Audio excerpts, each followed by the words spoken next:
ចាំសំដីបងសន្យាថាមកចង់មើលវិញណាស់តែសែនខ្មាស់លោកនេះ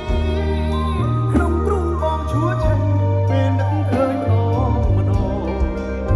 យល់ដល់ចិត្តស្រួលថាជាគាត់ឡងរៀបការហើយបងទុកអូនកាជាតិនេះបងខុសហើយភ្លើបានអូនខ្លាំងណាស់ឈឺបងស្លាប់បងរួចតែបងប្រែថ្មីឈឺចុកចាប់ខ្លោចសាលាក់នោរូបអើជ័យគឺព្រោះចាំសំដីបងសន្យាថា